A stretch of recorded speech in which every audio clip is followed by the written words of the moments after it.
of us that are out here today that are judging. First, there's Holland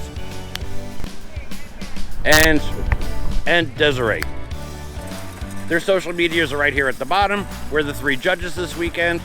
Kids are getting set up, and we're gonna do our own pieces as well.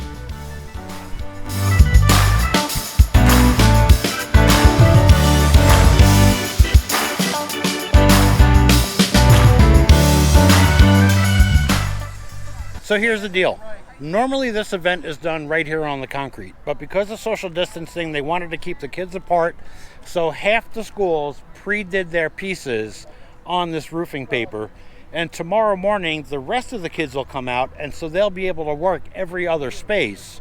And so there's maximum amount of space between the schools and between the kids. So like I said, normally this place is full of kids. Each one of these spots is kids working, but not this year. Hopefully next year, because that really makes it a lot of fun.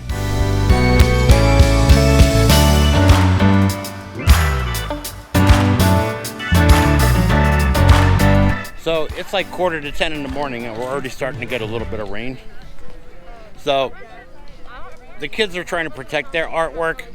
This is just something that happens at chalk festivals. They're outdoor events. Chalk is temporary. Dealing with the weather is just kind of part of it, and developing a strategy. Do I continue working? Do I cover my work? One of the things that's happening right now is a couple of the teachers and stuff are concerned that the artwork might get ruined out here in the weather, and that the kids won't be able to take them back to school and display them at the school. My thought's kind of a little bit different on this, which is chalk art is a temporary art form. It's a performance art. It's meant to be enjoyed in the moment. And we put the kids on roofing paper just because of social distancing, making sure that the event can happen one way or another. And I'd kind of hate to see the kids be moved away from a lot of the beauties of this art form, which is the fact that it's temporary. You have to account for weather conditions.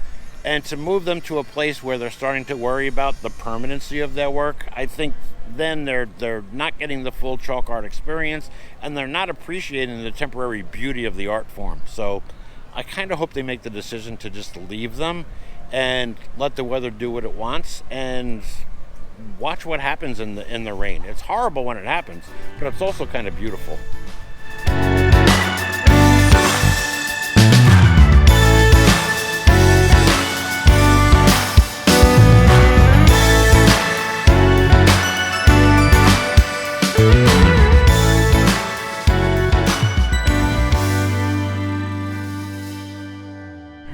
So these kids are like 15, 17. Mm-hmm. Here's the question.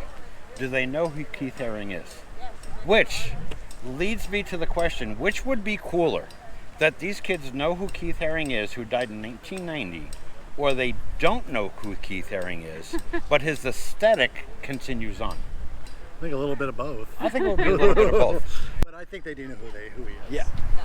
He was an advocate for a lot of rights, and that's why I like him a lot. So. Awesome.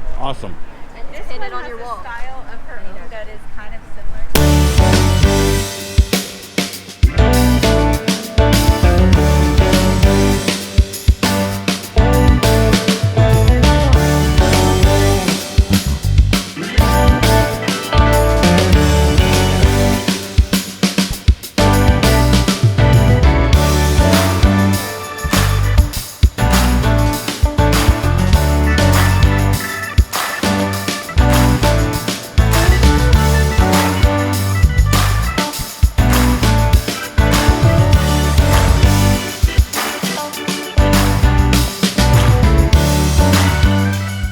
Well, the weather worked out in our favor, so that's always a plus.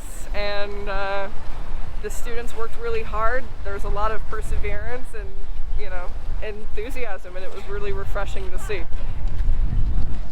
I had fun. It was a lot of fun. Desiree said it all. There's no reason for us to comment.